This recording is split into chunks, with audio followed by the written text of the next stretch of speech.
Hello, everyone. Welcome to Refugee Welcome Collective Lunch and Learn series. My name is Joy Makelele. I'm working with Refugee Welcome Collective as a Senior Program Officer for Sponsorship. In this session, we aim to bring you interesting and timely information. Whether you are a volunteer, community sponsor, resettlement agency staff, a local advocate, or just someone who's interested in learning more, we hope that you enjoy today's session: community engagement and social integration, refugee leadership development, and community organizing. Just a little bit about RWC. Refugee Welcome Collective collaborates with partners to provide in-depth training programs, weekly learning sessions, resources, and on-demand technical assistance for sponsors, resettlement agency staff, refugees paired with sponsors, community and institutional partners, and others to support quality community sponsorship programs across the United States. Just for housekeeping, as a reminder for everyone joining us today, everyone in today's webinar is automatically muted. However, if you have any technical issues, please submit a question in the chat or the questions box so we can assist you. Also, throughout the webinar, please feel free to submit your questions, drop them in the chat or in the questions box so we can answer them during our Q&A time toward the end of our webinar. And during the end of the webinar, for the Q&A time, you are welcome to come off mute and ask your questions live as well. Additionally, the presentation and any resources and recording will be sent to everyone following today's webinar. And this brings us to our presenters for today: Rodrigue Makelele, who is a community sponsor organizer for Church World Service, and Rev Noel Andersen, Advocacy Team National Field Director with CWS, and I will give it to them from here. Great. Thank you, Joy, so much for having us on this Refugee Welcome Collective webinar. It's always great to connect with new folk through the CWS network, those who are out there doing the hard work and doing the volunteer and working in solidarity with refugees and immigrants. And this is just a quick photo of our team, our advocacy team. And we're the only refugee resettlement organization that has a community organizing program. So part of that program is really about centering the refugee leadership development and voices and stories. And Rodrigue will tell us a little bit more about his work and how that manifests. We also, prioritize our national, local, and state advocacy priorities and work closely with our policy team, headed up by Meredith Owen. So our purpose is to strengthen the agency's voice as we seek to empower those we serve and influence key stakeholders and lawmakers around attitudes, policies, and resources, both in the U.S. and abroad. We do have a global advocacy program, which we'll only speak about briefly on this call, but we're more focused today on the refugee resettlement aspect and the advocacy and solidarity work that comes through that. So next slide, please. So just, what is advocacy? What is community organizing? Well, we'll just talk briefly about that we're really trying to influence, both directly and indirectly, decision makers, lawmakers, to address the root causes of injustice, to fulfill human rights, and to promote the well-being, the common good for all. It can take many forms, of which we'll talk about today as well, around influencing legislation, educating policymakers, doing the action alerts, and doing the education like we're doing today, and being part of coalitions and campaign work. Now, community organizing is a process of building collective power to win concrete improvements in people's lives by engaging and training refugees, former refugees, immigrants, asylum seekers. Through the community organizing advocacy, we're trying to build more welcoming and inclusive communities, both at the state and local level as well. Next slide.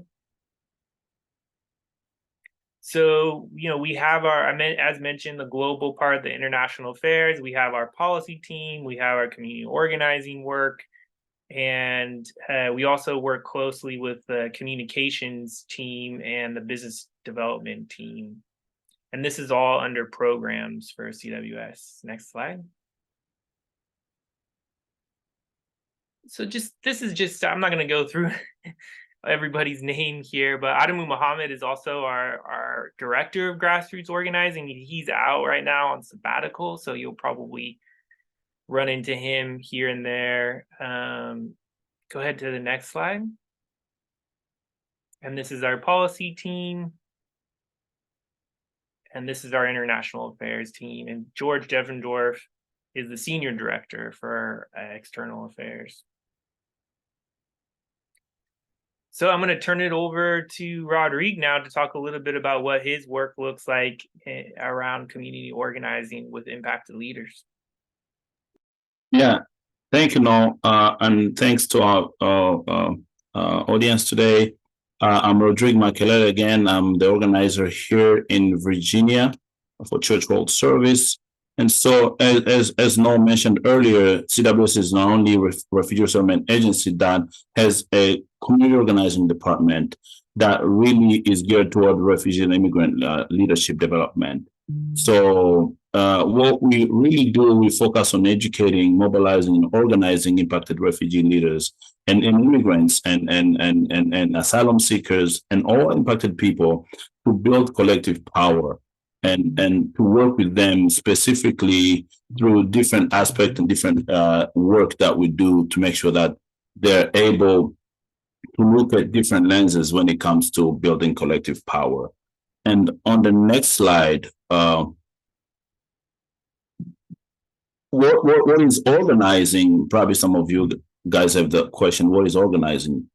For us, actually organizing is a strategy to build collective power and win concrete improvement in people's lives. Next slide. And the three principles of organizing that we have here is first, winning a real, immediate, and concrete improvement in people's lives. Also, giving people the sense of their own power. And so in this instance, refugees and immigrants, asylum seekers, newcomers, to give them the sense of their own power. How much power do they have to make positive change in their community, to feel that they're not as powerless as they might think when it comes to looking at themselves as human beings, but also as constituents in wherever community they live in. But also to alter the relationships of power between, let's say, policymakers, decision makers, and the community that is being impacted in different ways by the policies, the laws, the regulations, but also the way of living in where they live. Next slide. And so why do we do refugee community organizing? So this is actually a way to shift from traditional process of integration, really shifting the culture for resettlement agencies where it's not only about direct services like setting up apartments, providing job placement, registering kids to school, and so forth, which is a good thing because it helps people to integrate, to join the new community, to start getting access to basic needs. But also we think about long-term. And when we think about long-term, we look at advocacy, the need to include people that are really impacted by situation, by different things in the community. For instance, refugees or immigrants who are impacted by different things like housing, integration, accessibility, language, and so forth, to be able to be part of the process of trying to advocate for positive change. We also want to grow the organization through local coalitions led by refugee leaders. And so CWS is part of different groups, or CWS has helped establish different groups throughout different cities and states of refugees and immigrant leaders that come together to work on fixing or resolving some of the issues that impact their communities at large. And on the next slide, we will see what we are organizing for. And so what we are organizing for actually is protecting, restoring, and improving the refugee resettlement program in the United States. and influencing and shifting the public narrative about refugees in our community. What do they do? Who are refugees, and how are they impacting positively our community? We seek to pass welcoming policies at the state and local level. And there are many examples of different things that I'll be sharing later that we've been able to accomplish at local levels and at state levels as much as possible. We also seek to address the issues identified by refugee communities themselves, and then working with them to not only identify those issues, but also start brainstorming what the solution could look like. And we do that through different lenses and approach, like workshops on the issue identification and campaign strategy building, where refugee leaders themselves come together and address some of the issues in their community. They identify those issues, but also propose a way a way forward to resolve those issues. Also, another thing that we want to do, the way why we're organizing and the way we're organizing is because we want to increase capacity for integration beyond the initial services or initial approach to integration, like a job placement and ESL or things like that. We want to be able to provide more space and more lens on how we can increase that capacity for integration, civic integration, economic integration, social integration, cultural integration, and things like that. And so on the next slide, you could think about what does it look like to organizing with refugee communities. And so the first thing is relationship building. We need to get to a point where we build these relationships with refugees among themselves and immigrant communities and asylum seekers among themselves, but also among with us. And so we do a lot of one-on-ones with refugee leaders in different states, and all the states that we're present. We build a kind of a space of trust and collaboration with them so that we can be able to move forward with actions that we do. We operate in team format so that everybody plays a role in what we're trying to accomplish together, and everybody is part of the larger vision of building this collective power. We also work with other immigrant rights groups. And for example, in Virginia, working with groups like Reestablishing Richmond, or in Virginia, we actually build a refugee leaders group that is called Virginia's Immigrant Voices, which also just comes together to think about the issues of immigrants and their rights and the responsibilities, but also the ways that we can make Virginia a better place for everyone, where refugees' voices are heard and are also part of the discussion. And so we also work with different groups like the Valley Interfaith Muslim community, where the Muslim community, the Valley Muslim Community Foundation, which is a coalition of Muslim community members in the Shenandoah Valley in Virginia, that work with us on different occasions, on World Refugee Day celebrations, on different activities, on advocacy days where they send the members to be part of this discussion, but also to be part of the advocacy platform. So we work really with different immigrant rights groups or immigrant-led organizations to try to build this power together.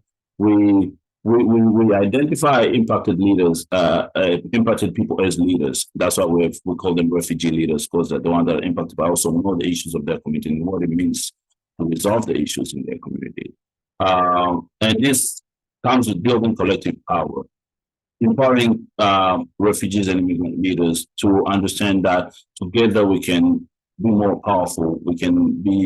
Our voices can be more powerful if we come together, and we build that power together through our leadership development, but also our engagement as much as possible. And so we have different approach to leadership development. We do a lot of training, a lot of workshop on civic engagement, voter engagement, storytelling, U.S. government systems, know your rights, and all these other trainings that you can think about to be able to really build their leadership capacity to be able to take on some of these big initiatives that they're willing to do.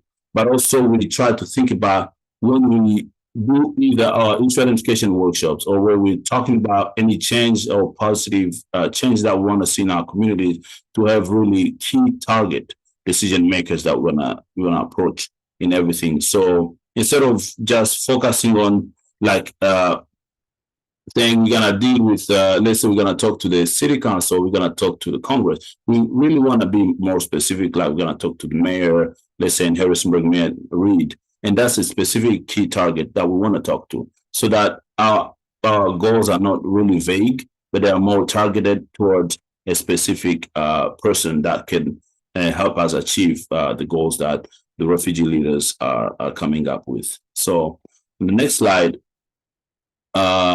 what we really do, we also use storytelling as a tool for advocacy. And so storytelling is very crucial to what we do here, because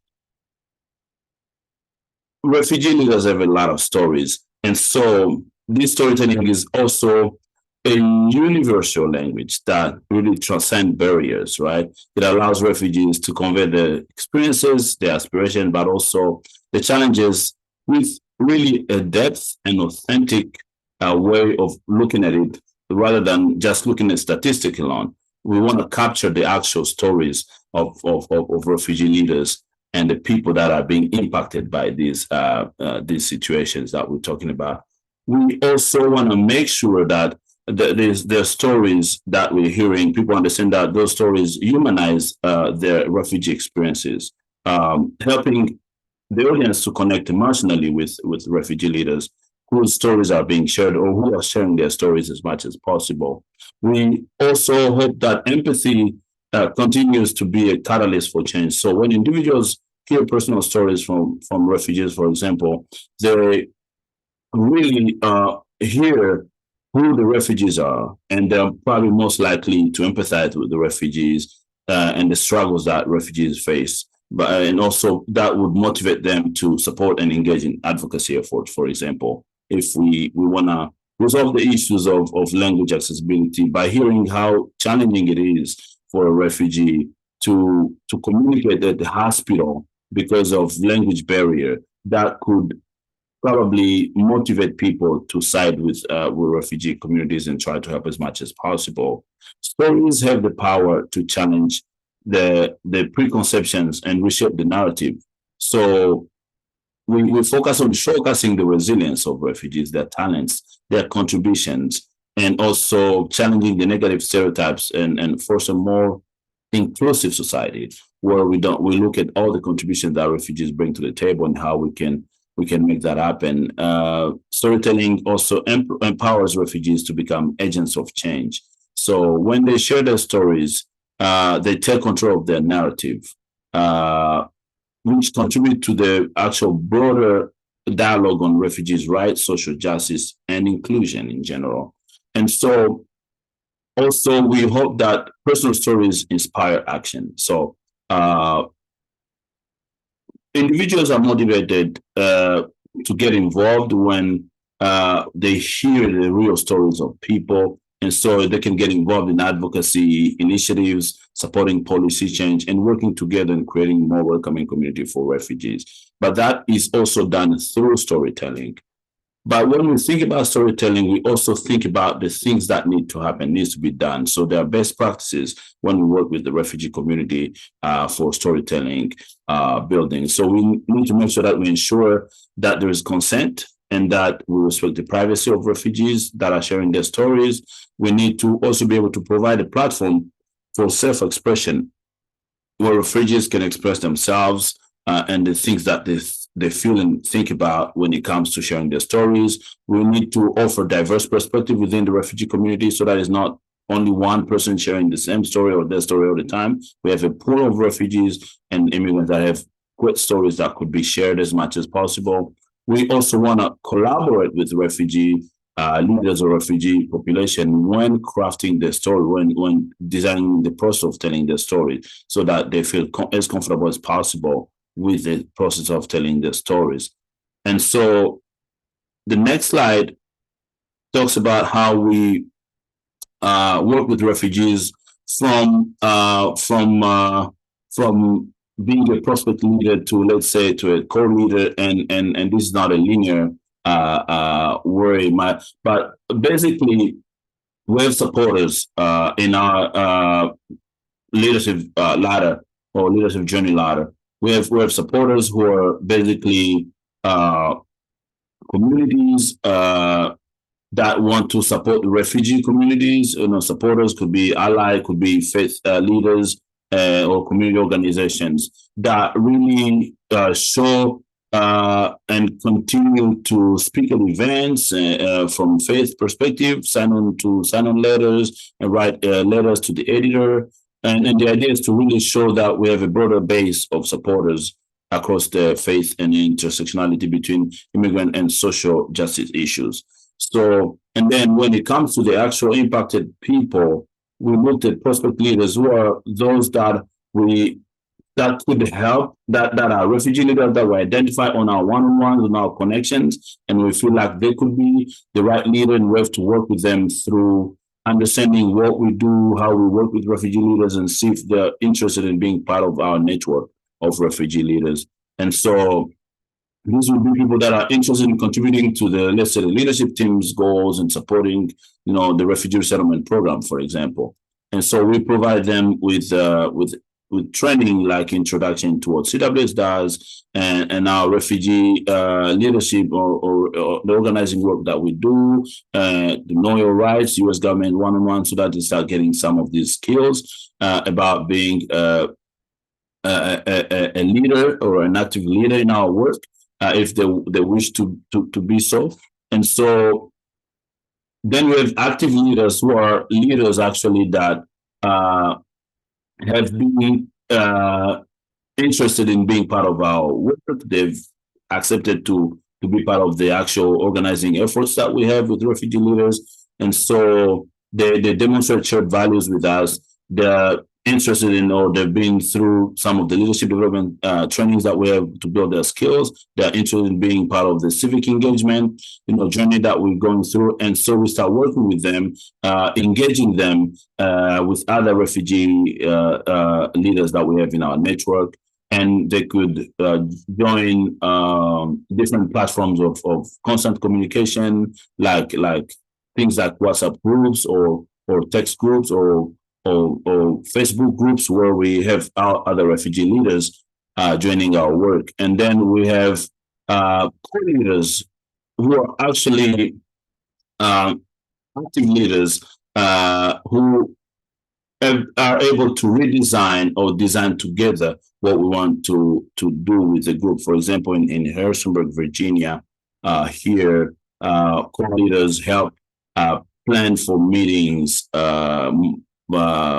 moderate or lead meetings or schedule meetings, help with designing the agenda for the meetings, help designing some of the key points. They can facilitate trainings. They could be part of the core planning team for different events that we have in the state, so that they're actually the ones designing what we want to do. They can also help recruit other refugee leaders. They can also really be part of all the advocacy effort. They can do anything from just being part of the work, but also creating the content and the material and really engaging as much as possible with our refugee leaders. And so and so that is how we go. But refugee leaders could be in any of these levels of engagement back and forth, depending on their availability, depending on their aspirations, and depending on how much they want to be able to engage with the refugee leader base that we have. And so I'm going to pass it back on to Noel.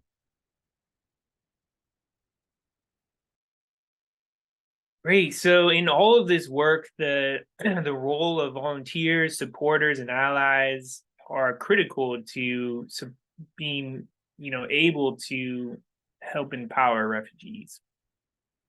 So we want to bring together, build teams of people. As I know, a lot of you probably already have formed a team as part of your, co-sponsorship work. So we want that to have diverse voices. We want to center the leadership of impacted community members. We want to build a base of power capable of winning the issues that we care about. And I think it's, the coalition work is really helpful. As a single organization, we can't do everything, and we need to work together. We're also really always wanting to develop new leaders and creating new leadership opportunities, and getting that experience for people to take on leadership roles themselves. And as you're able to, sometimes you can only focus on one thing at a time. Maybe you start with a local or a state issue, or maybe it's really all about just strengthening the federal refugee program. But looking at the different scopes, the different levels, what makes sense for your coalition or your working group or team. And also, I think working in teams, does help prevent the burnout. And volunteer burnout is something we see across the board in congregations and nonprofits. And it's important people pace themselves, that we delegate leadership, and that we share the load. Next slide. So at the advocacy level, we are hoping allies can take action to, see the intersectionality between the volunteer work that you're doing on the ground and how that relates to the broader social justice ecosphere. We have sign up for a listserv for action alerts that is at this website here, the link showed on the PowerPoint. That's also at the end of the slideshow.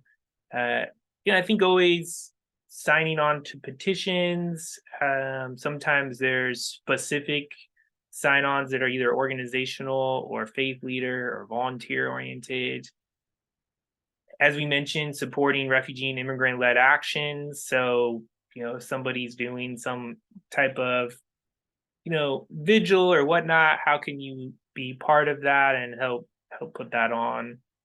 When we're working with faith communities, we always try to invite congregants to be part of these different things, whether it's writing a letter, an opinion editorial, or a letter to the editor, or participating in a legislative visit, or a press conference, or a rally, or a vigil.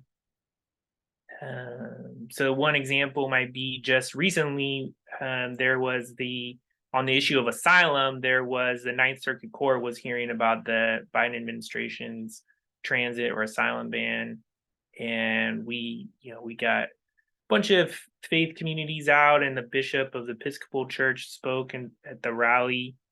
I know a lot of you are always reading the opinion editorial section. It's a great opportunity to think about, well, maybe you could write one or do a letter to the editor that responds to a given article. And we're coming out with resources soon that help people learn how to do some of these pieces with more skill advice around developing the skills. So you can go to the next slide. So these are just some of the pictures and, the vigils and the meetings we've had with City Council. There in the center is Houston City Council, and some rallies we've had around voter engagement, and some different press conferences against back when we were working against the Muslim ban. Next slide. And then some of the successes at the state level, and these are pretty recent. The nursing bill for international trained nurses. So basically making it easier to get your nurse's license if you're coming in with education from a different country of origin. Same thing on teacher licensing. Office, an office for new Americans is something we've been working on also in Pennsylvania. And that really provides, state sponsored and developed resources for various integration services. And so in North Carolina, we've actually been working on a workforce development study as well as language accessibility for city services and also Department of Motor Vehicles.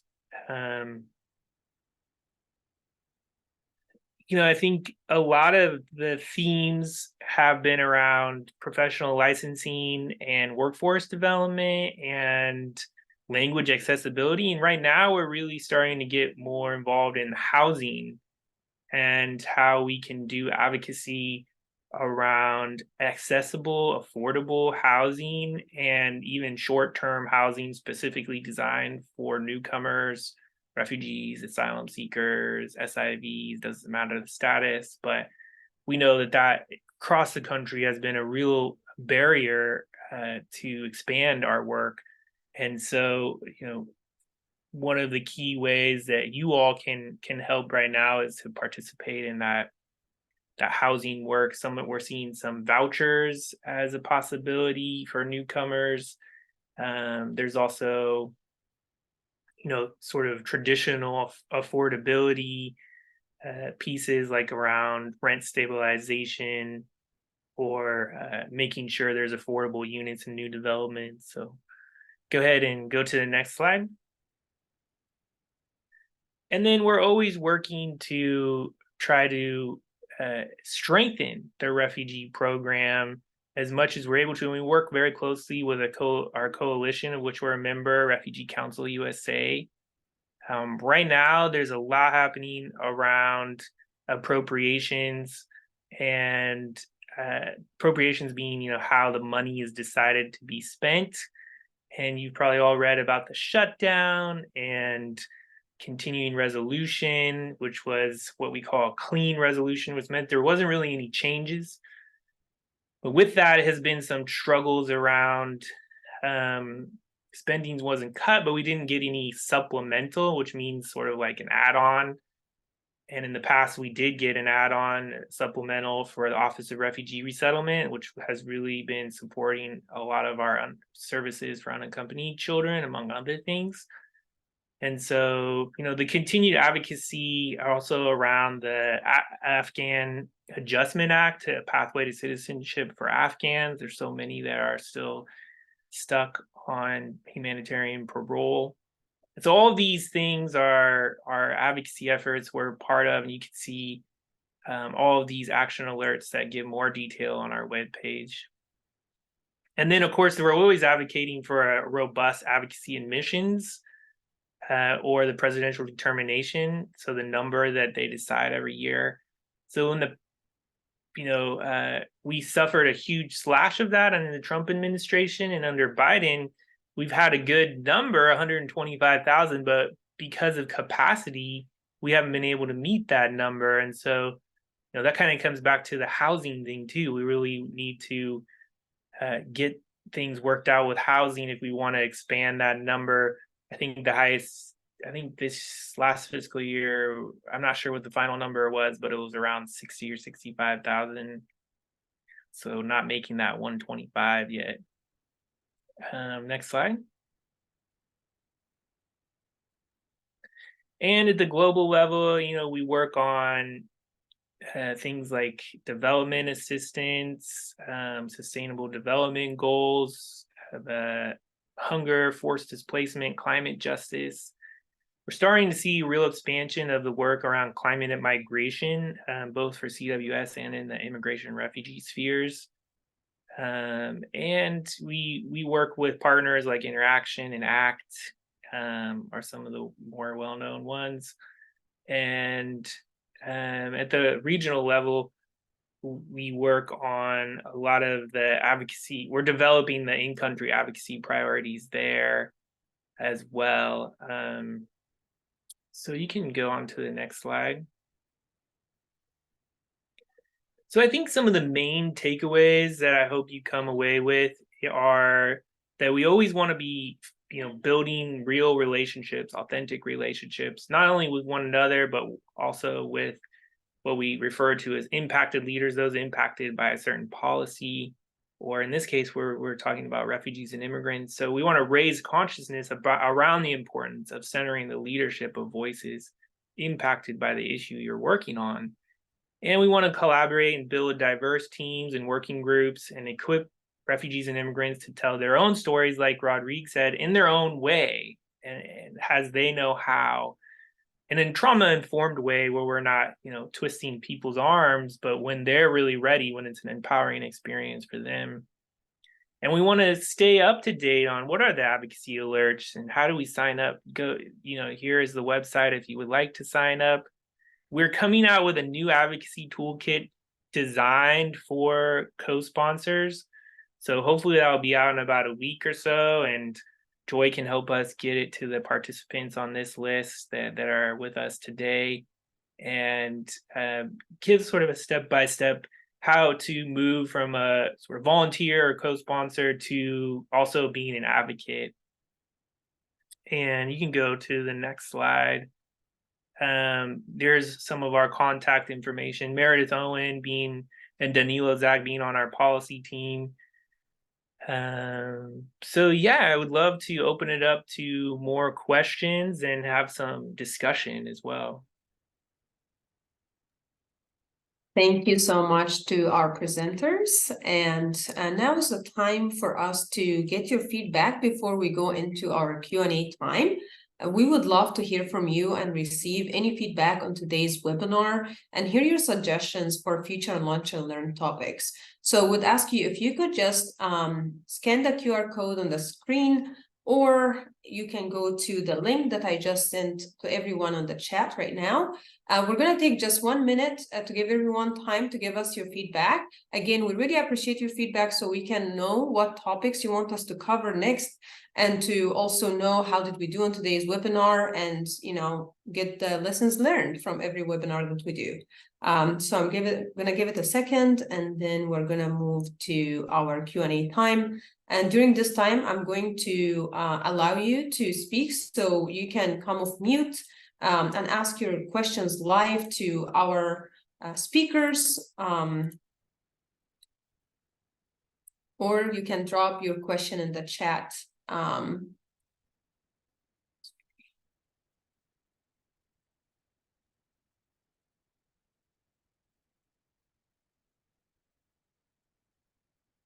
Yeah, we can drop the links in the chat box, no problem.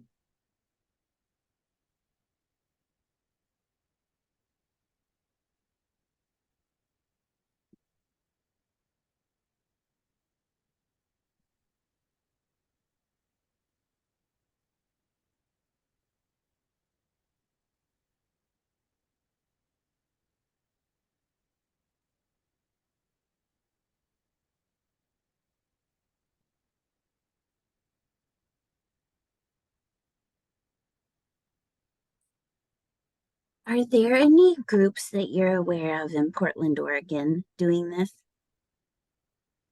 advocacy? And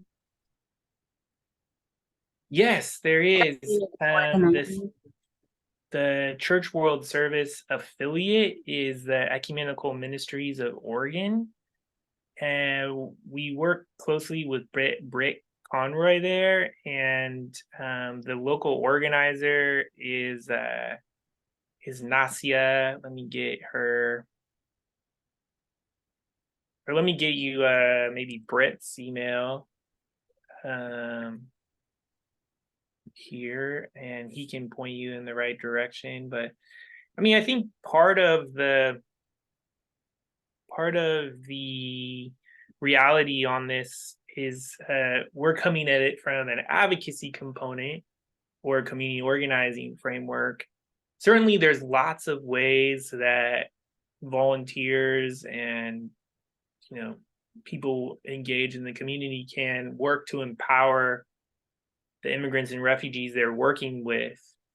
But I think central to all of that really is the relationship and listening and hearing what the needs are in the community, and making sure that you're creating opportunities for people to tell their stories when they're ready, which of course helps change and shape hearts and minds. But also, if we're looking at some sort of systemic change that we'd like to see, then we really are talking about, influencing policy and policymakers. Yeah. But when it comes to the leadership development piece, we really want to provide the opportunity for impacted leaders to lead. And that, I think, is a significant shift in framework for a lot of people to go from the direct service piece. And speaking as a pastor, I know a lot of congregations, can be kind of stuck in to put it bluntly, kind of a white savior model. And those are some of the things we want to get out of those old school models, and really think about, if we're doing community development work, they talk about localization, right? Which is, the same concept. How do we provide the leadership opportunities to the local leadership? In this case, we're talking about the leadership of impacted leaders, of impacted voices and community members. So I think that is how we kind of go on this journey, which is a ladder of engagement journey from, volunteer, helping out, direct service, towards helping people with self-sufficiency. And then from self-sufficiency, how to be civically engaged in their communities, how to have the opportunity to take leadership, how to change systems as we approach a more justice-focused model and framework. I just was hoping that if I know refugee leaders who would like to just continue doing the work they've already started, who they could partner with here that is in that ladder, so to speak, that you're talking about, continued leadership, education, and just supporting our community in the changing government policies. So yeah, if you'll send Britt's contact or whoever. Yeah, I'm trying to figure out how I send it in the chat, because I see how to answer, but I'm not sure. Do you want me to send it to you, Joy, or? Sure. If you send it to me, I will include it in the follow-up email that I'm going to send it to everyone.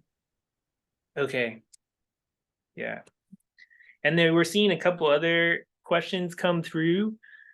What % of your refugees would you say is Spanish speaking, and how do you see the need for Spanish speakers growing? That's a great question. I'll take it, and then maybe you can add from a Virginia perspective, Rodrigue. But really, we're seeing an increase of asylum seekers coming from Latin American countries over the last really decade. And so the need for case managers who speak Spanish has increased, although unfortunately, in a lot of cases, there's not funding for that service. So we're ending up having to advocate for funding. Like asylees, once you won your asylum case, get funding the same as a refugee. But asylum seekers really don't have hardly any federal funding.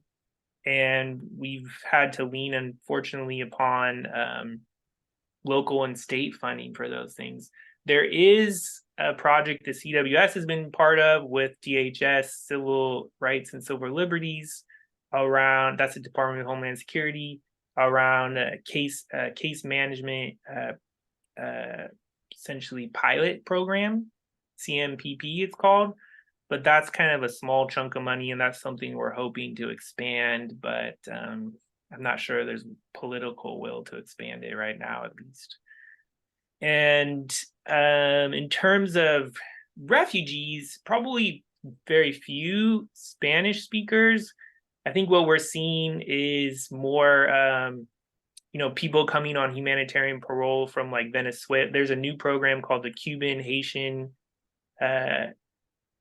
Nicaraguan, Venezuelan program where people can come in on humanitarian parole.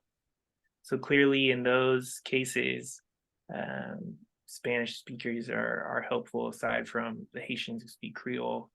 What are you seeing in Virginia on that question, Rodrigue? Yeah, I think what you said. No, the biggest number of Spanish speaking population are either asylum seekers or parolees that we have here, and so we interact with them as much as possible. In our refugee leadership development, we have like for Virginia's Immigrant Voice here, we have Spanish speakers as part of our leadership team for refugee leaders, and also work with them. But many of them have been here for quite some time, so they speak fluently English. Some of them do not speak English, but we try to accommodate that, because I saw another question here. How do we help with those that do not speak English like quietly, and how we connect with them, or their AVN? Do we have any? Do we have to work with only those that are already skilled in English? The answer is no, because we try to make it as inclusive as possible. So we have some of the refugee leaders that are willing to translate and interpret different messaging when they come to from English to the language that people speak, to make sure that everybody understands. And we welcome every refugee leader who has the aspiration and wants to be part of this common goal. And so work with them regardless of their level of English. But also there are many language accessibility initiatives that we've been part of at different levels. Like in Virginia, at DMV, there've been a lot of initiative to try to allow people to take the DMV test in their language of origin, but also asking for more language accessibility in terms of public services and hospitals and things like that, so that everybody can get the right communication that they want. And so that has been part of the effort, and we continue to work with people as much as possible and see what we can do. Yeah, and I think on this other question, a lot of the refugees we've been working with, maybe have been here for 6 months, a year, 5, 10 years even.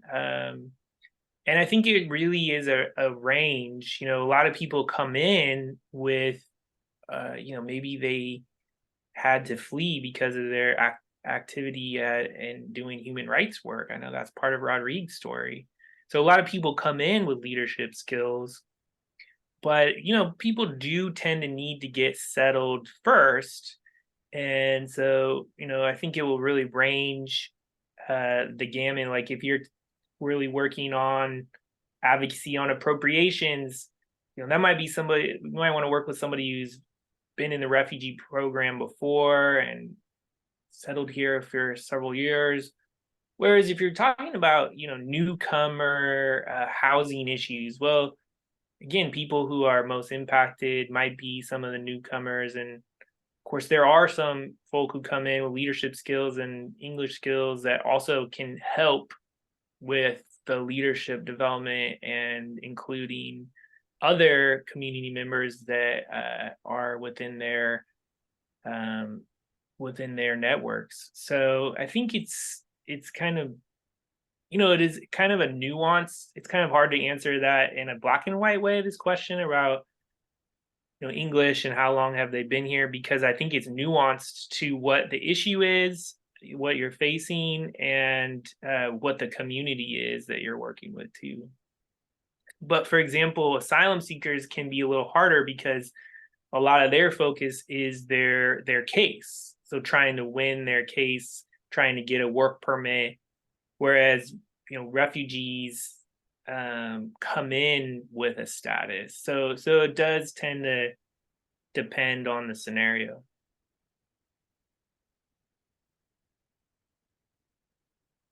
Yeah, and someone said that they're in Virginia and would love to be involved. They speak Swahili. So yeah, please reach out to me. I just responded to that with my email if you want to reach out to me. We can see how we can work together in Virginia. I also speak Swahili, so which is great. Be good to connect. We have a lot of Swahili speaking communities, refugees from Rwanda, from Burundi, from Tanzania, Uganda, and so forth that we have in Virginia, and would love to connect. Someone talked to you about the people that have experiences and then they come here, they have to start over. And I think we have a lot of efforts that we've been conducting. We passed the teacher licensure so that teachers that were teachers in their countries didn't have to start over or go do something else. They would be able to, to teach in Virginia. And that was successful in 2022. In 2023, we advocated for foreign trained nurses in Virginia to be able to be recertified and practice as nurses here. That also passed and became law in March of 2023. And so we also are thinking about workforce development here to provide people with the training and the experience that they need and the knowledge and the framework that they need to have to be able to work in their field of expertise so that they don't have to start over and don't have to give up on their dreams, on the things that they wanted to accomplish in their lives. So there are many efforts that we do throughout the country around kind of bringing the refugee into the workforce as much as possible with their skills that they already learned and how that could be applicable here. And so, yeah, those are the experiences. I mean, the efforts that we're leading so far, and those are part of the everyday conversation with refugee and immigrant community about the skills that are not being used here. Yeah, so we're doing our best to capture those and advocate for those as much as possible. And I want to speak to this issue about sort of conservative versus liberal and different parties. The question is, I've seen pushback from conservatives who see refugee advocacy as attacking other party positions. So how do we separate the efforts here? Well, we do generally do our advocacy on an issue-based lens. And there are, of course, a lot of Republicans historically who have been very supportive of the refugee program. That includes President Reagan, former President George W. Bush, H. Bush, and recently too, we've seen people like Representative Buck, who's in Colorado, who is a well-known Republican leader, be very supportive of the refugee program overall. Unfortunately, I think the media and a lot of very, very conservative, you might say, pundits have conflated asylum seekers as, quote unquote, illegal. I think that there's a lot more controversy around unauthorized immigration than there is around those fleeing, seeking humanitarian protection. And so I think a lot of it is educating people, helping them understand, well, what is the difference of the different programs? And I think that one example would be, we got to kind of meet legislators where they're at. We were just on Capitol Hill, a meeting with Representative Michelle Steele, who's kind of a more centrist from Orange County and Republican. She was very receptive around refugee and asylum issues, but of course is very vocal about her opposition to unauthorized immigration. So I think, though, that's from the Church World Service perspective, our advocacy platform does include advocacy for a pathway to citizenship for undocumented people. But, we can respectfully agree to disagree and try to push legislators on that issue. But when we're talking about refugee and asylum issues, a lot of it is educating policymakers and helping people understand that it's not a black and white issue, that there's a lot of important pieces to learn about the different systems, as well as hearing from the voices of people telling their stories themselves really makes a difference. So I don't know if that helps with that question. That is a difficult question in the time that we're in. Of course, it really wasn't until the Trump era of 2015 and some of the dynamics around the Syrian war and whatnot that we saw Republican backlash to the refugee program. And there's still a lot of historical precedents for support of that program overall.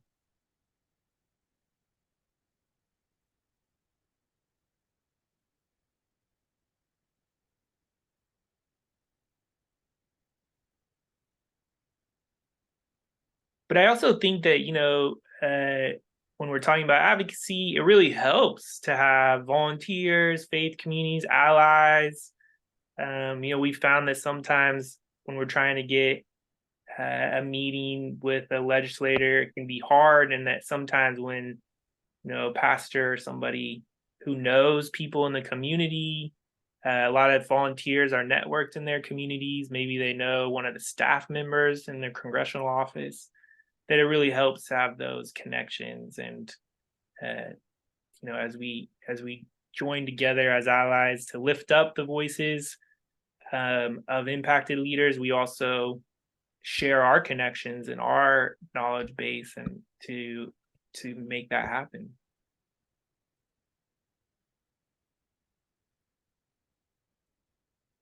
I think the last question here is, how is the program funded, and is there a grant we can apply for?